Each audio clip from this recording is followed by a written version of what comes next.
Well, hello, all my friends on YouTube. This video is one I've been wanting to make for a while, but it's pretty complicated. There's so many people who can't sleep, but there's so many different reasons why.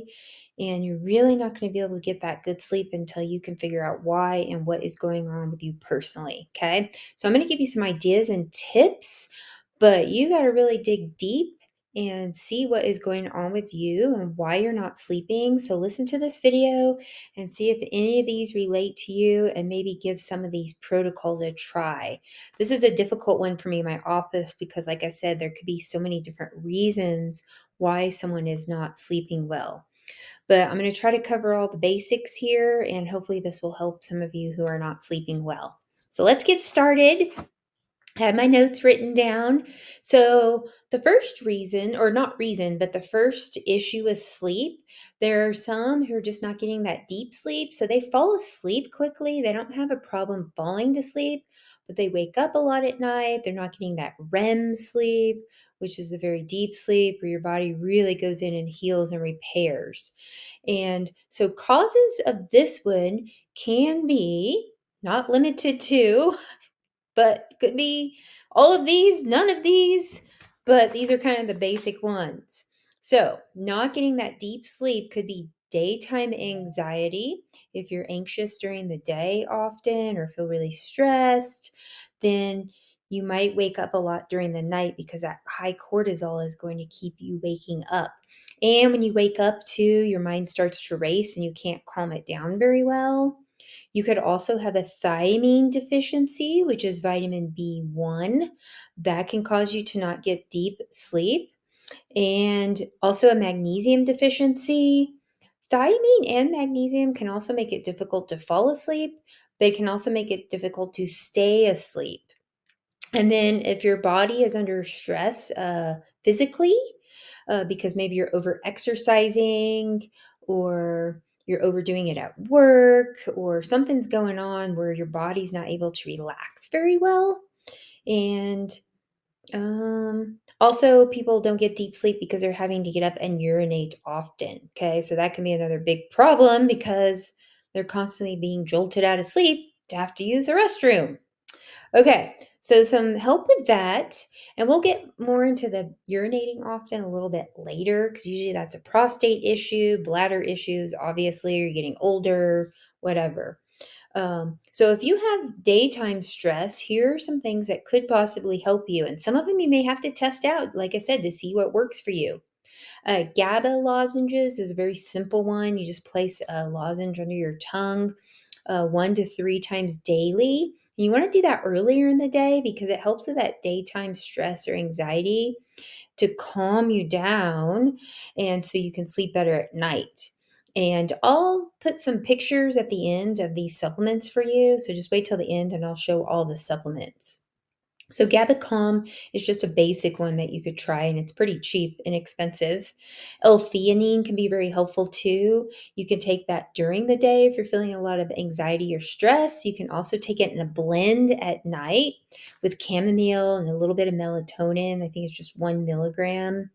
And Thorn brand has one called Sleep Plus that's really good that you could try. They're little discs that you put in water, stir it, and drink it before bedtime. So those could be some reasons. Also, I'll have people that, like I said, have trouble sleeping and staying asleep and getting that REM sleep. I will have them take what's called megabenfotiamine with thiamine, but megabenfotiamine is a special type of thiamine that goes very deep into the tissues. And I will have them use the Life Extension brand. I really like that one. And take 2 capsules along with 4 to 6 ounces of plain goat's milk kefir about 1 hour before bedtime. Just calms and relaxes the body, your mental state. And you may want to add some magnesium glycinate with that, anywhere from 400 to 600 milligrams at the same time, or you can take it at dinner time. That also relaxes the muscles.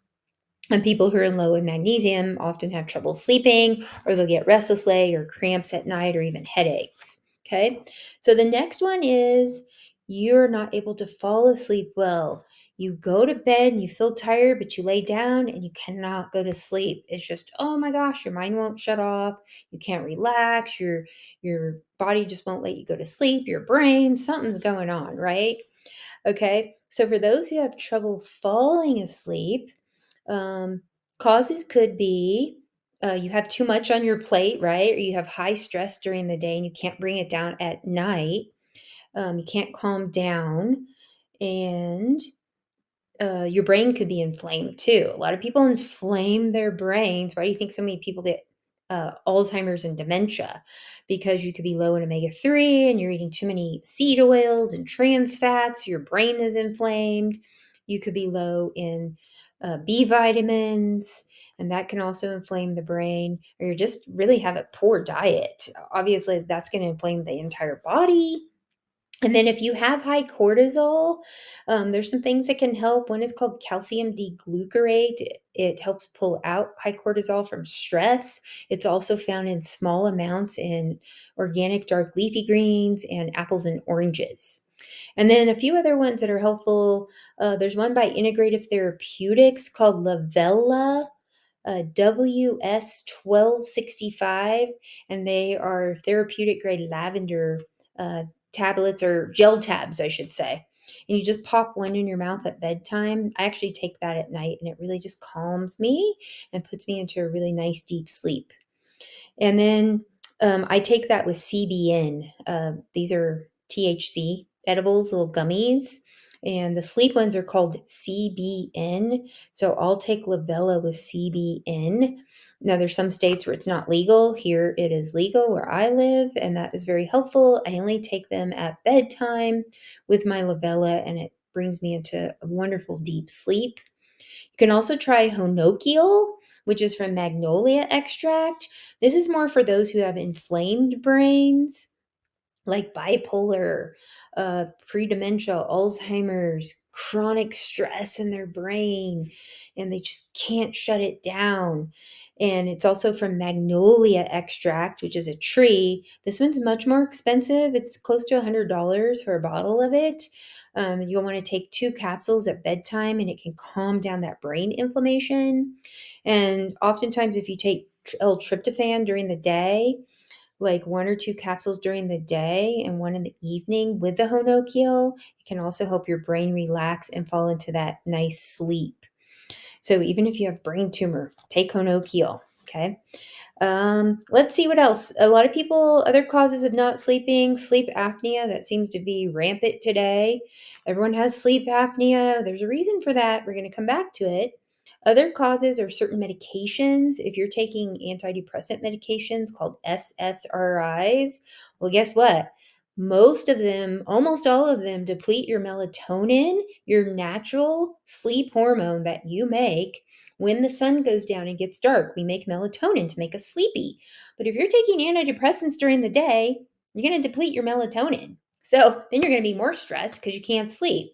Those SSRIs are pretty horrid drugs, and they get you addicted and very hard to get off, and then you can't sleep on them either.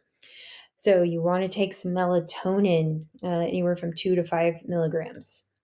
The biggest thing you want to do is get off those SSRIs safely and carefully with whoever put you on them. Also, your room could be too hot or too cold.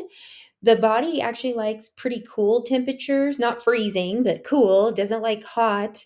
And so keep your room nice and cool. Keep it dark, because if you have night lights on or you're on your phone at night, then it will shut off your melatonin. So you want to keep it dark so the melatonin doesn't get shut off. Also, if you're not turning off your Wi-Fi, you're on your cell phone. If you're eating late at night, that's going to make your body have to digest foods, and so it can't really relax, and it's not going to be able to go into heal and repair mode. So no food at least 3 hours before bedtime.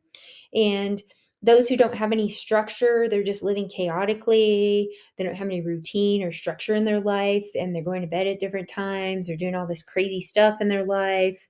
The body thrives on structure and routine. So try to go to bed at the same time every night, wake up at the same time, within 30 minutes or so. And we're not going to be able to do that 100% of the time, but 90 to 95% of the time, you want to keep that structure and routine going.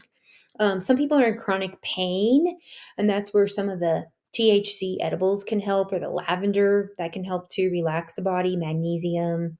Some people don't exercise well at all. They're just stagnant and they're not moving their body during the day and really getting a good exercise. And so that can make it more difficult to sleep. Or low D3, uh, low D3 will cause low mood as well. And you can get that tested with your medical doctor, called hydroxy D3. Their ranges are 30 to 100, but you really should be about 65 to 90 for optimal D3. And if you get that number up pretty high, that can also help you sleep better and then help your mood. Weighted blankets can also be very, very helpful. I love my weighted blanket. Okay, and the last one, back to sleep apnea, because this is very common now. Even used to be just an older person problem, but it's happening with younger people today too. So no one should be getting sleep apnea. This is not normal. Um, the causes of sleep apnea: one, a lot of times you're overweight. You need to lose weight and get more muscle on your body. You need to exercise. Low D3 can also be one of the culprits of sleep apnea.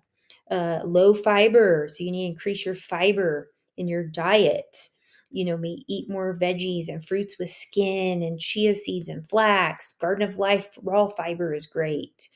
Avoid alcohol. Correct poor gut health. A lot of people with sleep apnea have poor gut health too. Correct insulin resistance. Insulin resistance is a big one with sleep apnea. So you have glucose imbalance, you're eating too many sugars and carbs. You might be taking in too much caffeine during the day, or have a lot of inflammation in your body. So you need to correct those, and that can also help correct sleep apnea. So anyways, I hope some of these ideas will help. I'm sure there's others out there, and I didn't cover everything, but I covered most of the basics. And if you're not sleeping well, give some of these a try and see if they help you. All right. Bye bye.